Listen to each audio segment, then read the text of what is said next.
क्या किस कैटेगरी में कितना सीट घट गया, क्या सीट की संख्या बढ़ गया। तो आप लोगों को पता है, या आप लोगों ने देख भी लिया होगा कि 9-10 का रोस्टर क्लियर हो गया है और पहले की अपेक्षा, पहले जितना सीट था उसकी अपेक्षा सीटों की संख्या को बढ़ा दिया गया है।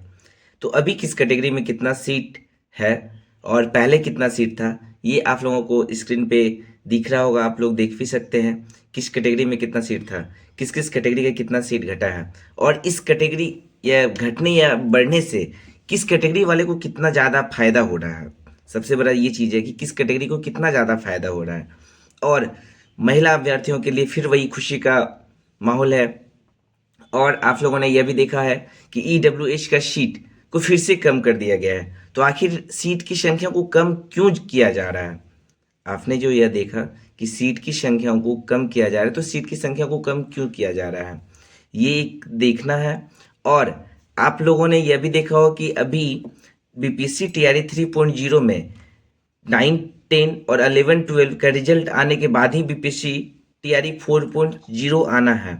तो 1-5 और 6-8 में सीट की संख्या को घटा दिया गया था। ये आप लोग जो बीपीएससी टीआरई 3 में शामिल होंगे बच्चे 1-5 या 6-8 के पीआरटी के, उनको पता है कि सीटों की संख्या को घटा दिया गया था।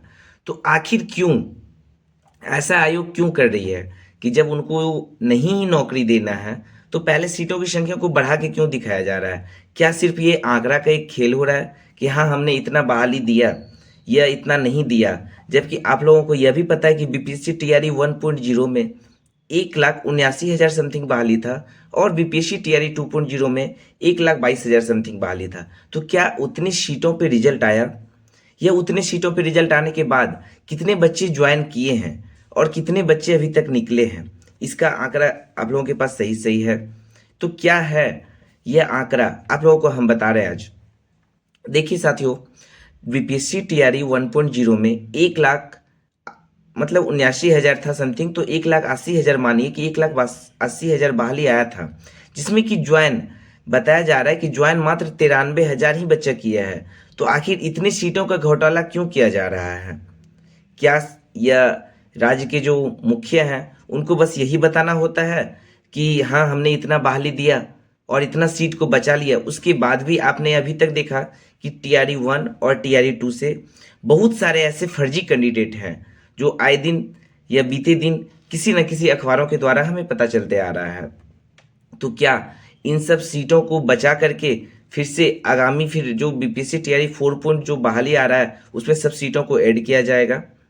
तो आपने यह भी देखा होगा कि टीआरई 2.0 में भी 1,22,000 बहाली था, उसमें भी बताया गया है कि 96,000 ही बच्चे ज्वाइन किए हैं और अभी तक 96,000 बच्चे जो ज्वाइन किए और अभी तक डीवी सही से नहीं होने के कारण बहुत सारे फर्जी कैंडिडेट इतने हैं कि अभी बीते दिन किसी दिन 45 किसी दिन 50 इतने सीटों की जो अभी घटते क्रम में जा रहा है, मतलब बता सकते हैं कि इतने सीटों पे बहाल हुआ है और इतने इतने फर्जी कैंडिडेट जो अभी निकल रहे हैं। तो क्या उन सब सीटों का क्या होगा, जो फर्जी कैंडिडेट अभी निकल रहे हैं उन सब सीटों का क्या होगा। क्या उस सारे सीटों को जोड़ करके आगामी जो बहाली बीपीएससी टीआरई 4.0 है उसमें लाया जाएगा सीटों की संख्या को बढ़ा करके।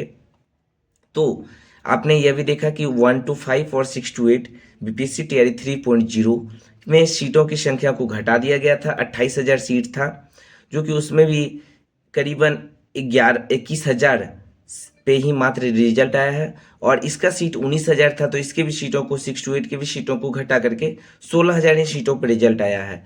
तो क्या यही 9-10 और 11-12 में होता, पर ऐसा नहीं है। 9-10 में सीटों की संख्या को बढ़ा दिया गया है, 1900 कुछ सीट बढ़ गए हैं और 11-12 में भी सीटों की संख्या को बढ़ा दिया गया है।